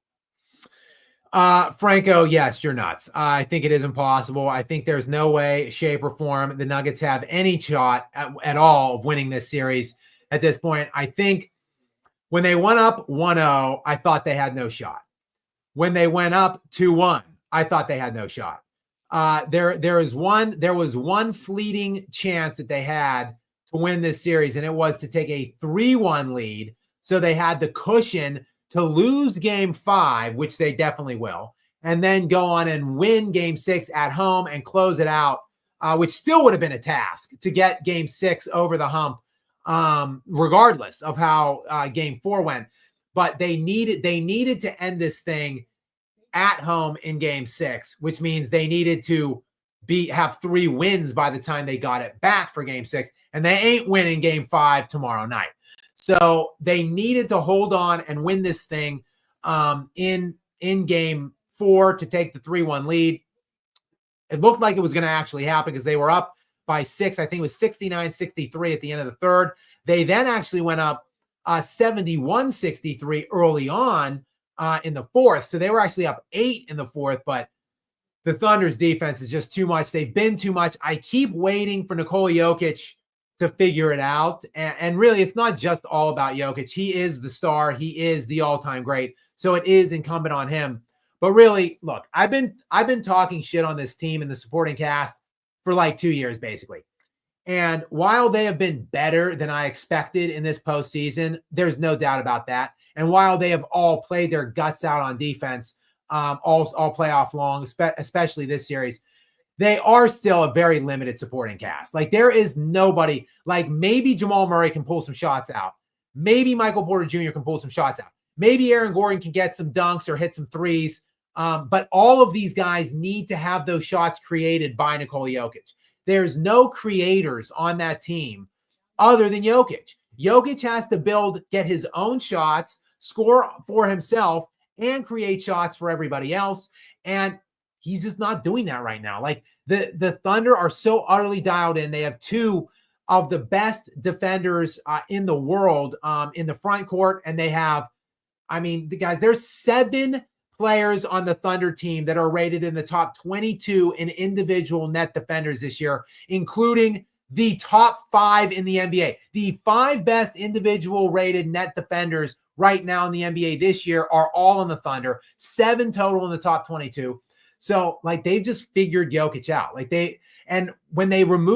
they make him not only a volume scorer, which strains his own offense, but he's not getting everybody else involved. He averaged 10 assists per game in the regular season, like 8.5 against the Clippers. He's down to 5 assists right now in this series. They, as a team, averaged 31 assists in the regular season. That led the NBA for the regular season. 19.5 right now through 4 games of this series. They've completely stymied and shut down that offense. There's just no way that they're going to find a way to win 2 out of the next 3 games, including one of those wins, which must be on the road in Oklahoma City. The series is over, Franco. I love Nikola Jokic, but it ain't going to happen. And I love you, Franco, the Italian. Thank you very much for sponsoring us here in the Skap Live Lounge. And we also have Luca Legend in. Gary, what does Luca Legend have for us?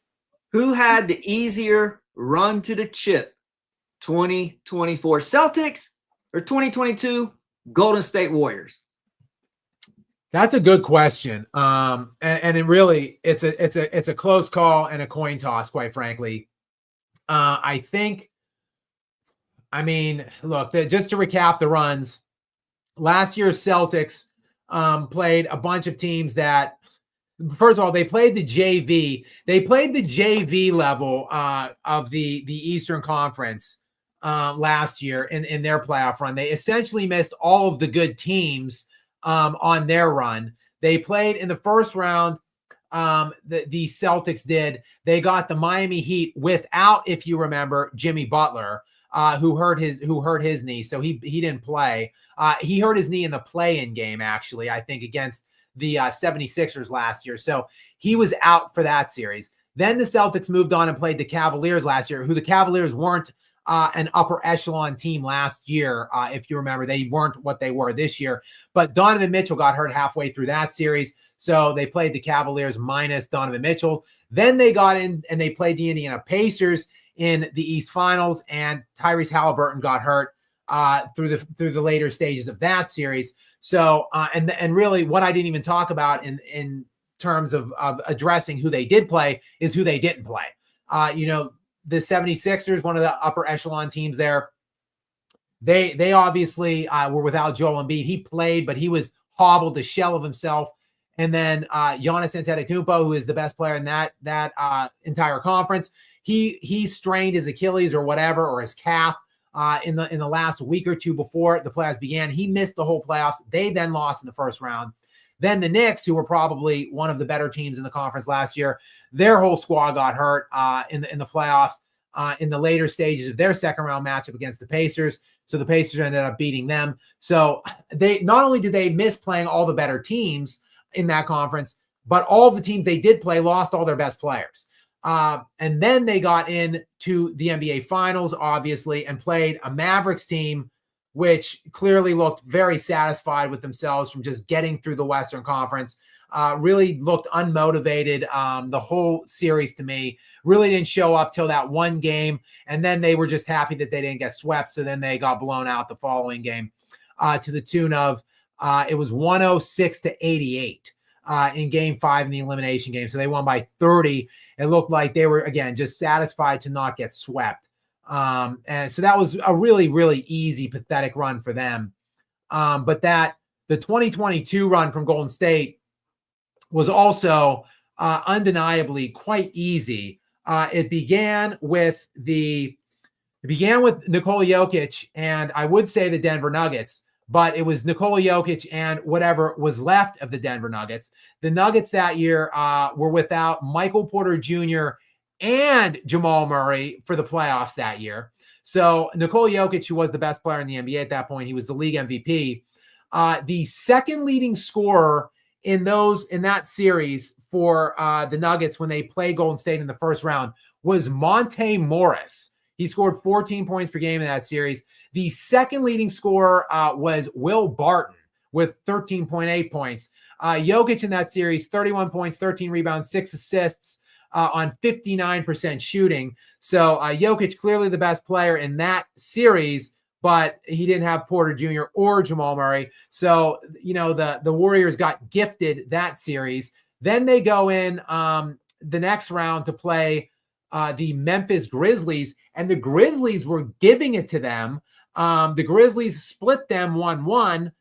Then, though, moving forward in that series, Ja Morant got hurt, and it was pretty much a wrap from there. Even though Ja Morant got hurt, the Grizzlies still took them to a 6th game in that second round. I think they would have lost that series had Ja Morant not got hurt. They get by them, and then they play, a very young, unprepared Dallas Mavericks. It seems like we keep talking about the Dallas Mavericks not being ready for some stage of the playoffs. At that point, when they played the Dallas Mavericks, Luka Doncic was only 22 years old. So really an unprepared Dallas Mavericks team for that stage of those playoffs. Then they get in and play the Boston Celtics in the finals. The Celtics were up 2-1, and then they choked all over themselves in that playoff run that year. But so just to recap all of that, and just to say, Luka legend, while this is a toss-up, I think I'm going to give the easier run actually to the Boston Celtics last year, just because at least Golden State played a really good Boston team in the finals the year they won in 2022. I don't think that Mavericks team was ready for the stage of the finals when Boston got to them last year, and that was after an impossibly easy Eastern Conference run. So I would say, Luka legend, that the Boston 2024 run was actually easier. But thanks for the question, and thanks for the sponsorship. We've got Xavier Dagod in next, who is a regular sponsor here on the Skap Live Lounge area. So thank you, Xavier, and welcome into the lounge. Gary, what does Xavier have for us? When LeBron said not 1, not 2, not 3, not 4, not 5, not 6, not 7, I think he was talking about his placement in the top 10 NBA players of all time, or maybe his finals lost record. Great point, Xavier Dagod, because I actually do not have LeBron. I don't have him not 5, not 6, not 7. I don't know if he's even 8 or 9 at this point. He's on his way out of the top 10 is where he's working his way towards with the ascension of like a player like Nikola Jokic. But you're right. He got damn close to 7 finals losses. He's got the 6 finals losses right now, 4 and 6. So maybe he might now with Luka, and who knows how many more years he's going to stick around and play. Possibly he might get to 7 or 8 finals losses. I personally don't see it coming. I think the Oklahoma City Thunder are ripe for a pretty historic run here of championships coming up over the next roughly 5 to 6 years. I think I could see them getting like 4 titles and going to the finals nearly every year over that span. So I wouldn't hold my breath for LeBron getting back anytime soon. Although who knows? Maybe LeBron will trade himself this summer or something. Maybe go back home to Cleveland. And it's going to look like Cleveland can't get over the hump. It's going to look like Donovan Mitchell, another failed early exit, despite a fantastic regular season. So maybe LeBron will see some unfinished business. Maybe he's got to go home again to Cleveland and join that Cavaliers team, which won 64 games this season, had the Defensive Player of the Year, had 3 All-Stars on it. Who knows? Stranger things have happened. Maybe that's why they lost. We're talking about how things are rigged because I'm sorry. The Pacers are not better than the Cavs. I'm sorry. That was a fluke yesterday. That doesn't make any sense. Gary, they were down. It was 80-39 at half. Yeah, that's what I'm saying. That's a fluke. I'm sorry. That's a fluke. Couldn't you make it a little more believable, though? This is like an NBA rig situation with the draft lottery tonight. Like, couldn't you do something that made it a little more believable that what we were seeing wasn't just like a crazy rig job? If they were going to lose that game to go down 3-1, did they have to be up by 41 at halftime? We'll see if LeBron even goes there. I guess we'll revisit this if LeBron actually goes to Cleveland. He probably won't, but it's just the wheel spinning in my head is all. Just potential speculation. I just don't think the Pacers are better than the Cavs. I think that game was a fluke. Anyways, we will see. So Admon Vincent in, Gary, who is a fan of the show, is on pretty regularly here on Skap Live After Dark. So Admon, thank you and welcome back in. What do we have from Admon here? NBA is rigged. Screw this product. GOAT attack. Well, Admon, many thanks to you. If you're inferring that Skap attack, that Skap is synonymous with GOAT, that is high praise, to say the least, Admon, and I am very, very thankful for you for being a continued fan and supporter here of me, not only on the channel, but in the live area here in the lounge. And the NBA certainly does. It smells suspiciously to be rigged at this point. I've, again, rejected this premise for years and years and years. But this is just going too far now at this point, in my estimation. So we'll have to keep our eyes peeled and see what goes down. I mean, who knows what actually transpires by the time the draft rolls around in July. I mean, who knows what else can happen by that point. Maybe the Giannis Antetokounmpo sweepstakes are going to heat up around the off-season hot stove now that the picks have now been laid out. The picks are known. The Spurs are obviously going to be in the mix maybe for the Giannis sweepstakes. They do get the second pick overall. This is a good draft otherwise outside of Cooper Flag. So, it will be interesting to see where we go from here. But this is certainly smelling. Look, if it looks like a rat and smells like a rat, it's typically a rat. And I'm seeing a rat here in terms of the rigging to get the Mavericks Cooper Flag. So we'll have to wait and see what else transpires between now and the draft, but I know I'll have my popcorn ready and I'll be here to cover it.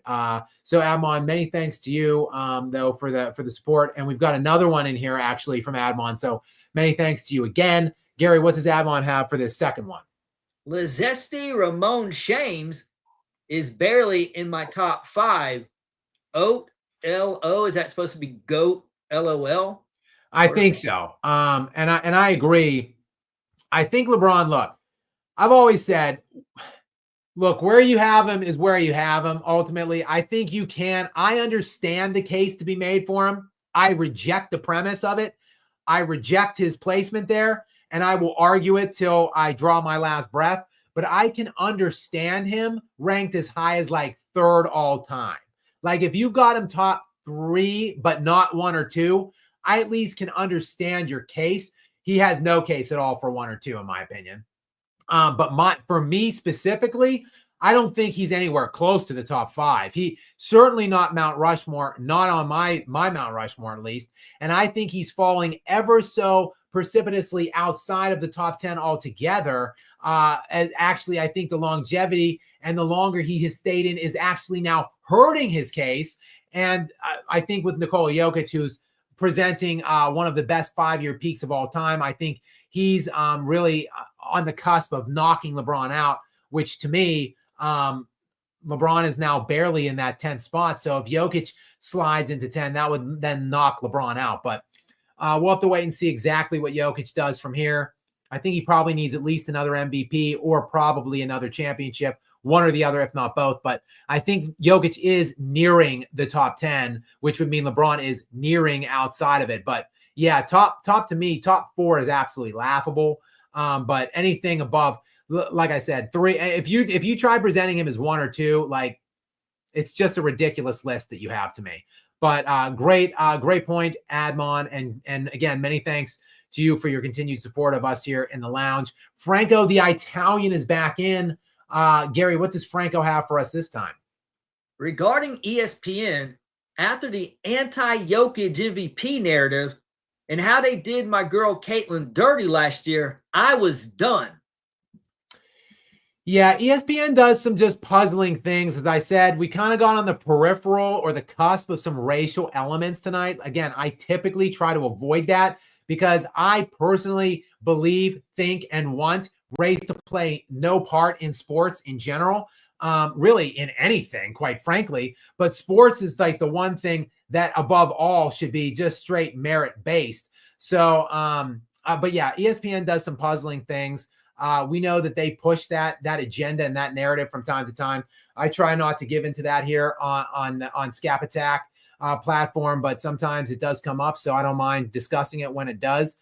And I don't know exactly what the impetus was or the motivations for ESPN to go about just trying to strip that MVP from Jokic in 2023, but for whatever reason they did it. They were effective in it, and it looks like he's obviously going to lose another one this year to Shea. It's just a matter of time before they go ahead and name him MVP. I'm kind of shocked, Gary, actually, moderator Gary, that they have not made the announcement as of yet, because they generally want to present the MVP winner with the trophy in a home game before a home playoff game in the second round. And while I think it is extraordinarily unlikely that the Nuggets win tomorrow night, then win on Thursday night to win the series in 6, that is extremely unlikely. But it is nonetheless a possibility. Like the two teams are going to play tomorrow and Thursday. If the Nuggets win both of them, then the Thunder are out and they don't have game 7 as an opportunity to present Shea with the trophy. So I don't know what the hell they're waiting for. The votes have been in for weeks. Like they've been naming all of these other things. Like we knew who the 6th man of the year was or whatever, and the coach of the year and all that, and the defensive player. We've known those things for weeks. Like, what are we waiting on to present Shea with this trophy? Like tomorrow is the moment I would think that they want to do it. Are they just going to announce it tomorrow and present him with the trophy all in one tomorrow? I guess so. Or they risk not being able to give it to him at all in an arena if somehow the Nuggets pull a miracle and shock the world and win both those next 2 games. Yeah, I just think that they should give all the awards immediately following the conclusion of the regular season before the first round even begins. Because you can't tell me that the playoffs don't seem to have some type of influence and impact when you do it this way. You know, because what if the Nuggets did win? Are you still going to give it to Shea? You know how silly that would look if they're. I just think, yeah. Well, look, I'm sure they're going to get. They've given it to players in the past that weren't even in that round at all. So, I mean, most recently, Jokic, that year I just talked about on the Warriors run, where he was without Michael Porter Jr. and Jamal Murray in the playoffs. They lost in the first round. So, that was the year he rode his horse carriage to the post office in Serbia and collected his MVP trophy at the postal office in Serbia. So, and Dirk Nowitzki famously, the year they won 67 or 68 games, I forget what it was, but some crazy amount of wins and a great regular season. And Dirk won the league MVP. And then they got stunned by the Golden State Warriors before Steph Curry was even a consideration on that team.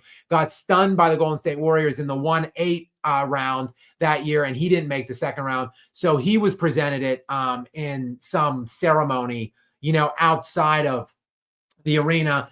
And for a couple years, if you remember, the NBA was doing this weird thing where they had like this MVP presentation ceremony in some ballroom of some sort. It was, where Kevin Durant, you remember that Kevin Durant year he got it and he was crying and he was like, to my mom, you're the real MVP, that thing. And same when Russell Westbrook won his, he did the same. He, although I think Russ might have been because he was out in the first round too. But anyway, the league was trying to do this weird thing where there was like an award ceremony in some ballroom for a couple years. So it was outside of the playoffs, but they went back, rightfully so, to giving it to these guys before some game. So anyway, I'm just weirded out by the fact that they haven't presented it with Luka as of yet. So, or I'm sorry, to Shea as of yet. So I don't really know what are you waiting for, NBA? Yeah, I don't understand.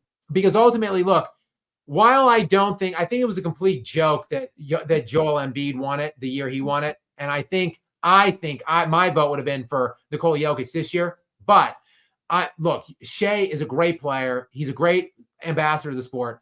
I love his game. I love his mentality, and I respect him and everything about what he presents to the sport of basketball and to the NBA as a whole. And while I don't think he should have won this, he's definitely deserving of it. And I don't want him to lose his moment of getting it on the court in a series. So I wish they would just give it to him, tomorrow, and just in case he somehow loses the opportunity to get it. So we'll have to see what tomorrow holds in store for us. It could be a big news cycle on the heels of today's big NBA news cycle. With everything that happened today, obviously the Jason Tatum going out probably presumptively for the year, the Celtics going down 3-1 to the Knicks, the Golden State Warriors going down 3-1 to the Timberwolves, and Michael Jordan announcing his return to the NBA to some degree with NBC. And we also had, of course, the draft lottery and the rigging that went on there with the NBA. So just a heavy news cycle day for the NBA. Could be a big day tomorrow. We should hear the results of that Tatum imaging and maybe the MVP announcement, followed by Shea getting the MVP trophy presented to him before that game, which is also tomorrow. So it could be a big day in the NBA again tomorrow. Skap will be here. Skap Live will probably be here after dark to talk about it. And we do have one more super chat in here on the way out. So many thanks to you, Admon Vincent, for coming back in for a third time, I believe, maybe a fourth time tonight with another sponsorship drop here. Gary, what does Admon have for us? ESPN is ass, I think is what he meant. I only watch Skap and Inside the NBA. Well, what about Perkins and Stephen A. Smith? Those guys are experts. Well, many thanks to you, Admon, for supporting me here in Skap Live After Dark and just the channel in general, and for being a fan of mine, and also for not watching ESPN, because that ESPN is us. I'm not. I used to be a massive ESPN fan. I used to watch it all the damn time. I barely watch it now. Anytime I do put it on, I'm essentially disgusted with what I'm seeing, and I feel compelled to make some kind of a video talking about what garbage ESPN is. So I try to keep my blood pressure down the best that I can, and not watch ESPN, try to avoid it to whatever degree that it is possible. I watch games on there when they're on that platform, obviously, but other than that, I don't watch too much of it. But many thanks to you, Admon, and many thanks to everybody here that joined Gary, the moderator, and me on another episode, another edition, if you will, of Skap Live After Dark. As always, we appreciate any of you that joined us tonight, all of you that have been involved in the chat area, and for any of you that have been sponsoring us here and dropping those super chats, we do appreciate you as well on that front. Again, another massive day in the NBA today. You can catch some videos of mine that I posted throughout the evening tonight, leading into the games and during the games, on some of the events that did transpire. If you missed my full take on that, in terms of Michael Jordan returning to NBC to do something about the NBA next year, starting in 2025. And of course, we've been talking about it here. the crazy draft lottery with Dallas Mavericks with a 1.8% chance of winning that. So again, you can check out my full thoughts on that front on some videos I posted earlier in the evening. And I will be back at it tomorrow, posting more videos, probably my thoughts on the Celtics and Knicks more than likely, and what's going on in that series, and anything else that might transpire, obviously, throughout the day. You can probably catch me here. I never commit to it. I never promise it, but there is a distinct possibility I should be here on Skap Live After Dark after the games end tomorrow, maybe during, who knows. I'm expecting a bloodbath in Oklahoma City tomorrow. And maybe, as we just talked about a few minutes ago, maybe Shai Gilgeous-Alexander presented with the MVP trophy. So we'll be here to cover that and more than likely tomorrow night on Skap Live After Dark. Until then, though, guys, have a good night, and we will see you all tomorrow, more than likely. If not, we'll see you soon. Gary, many thanks to you as well. Great job today. And Gary will see us as well. Gary, good night, and good night to all on the chat.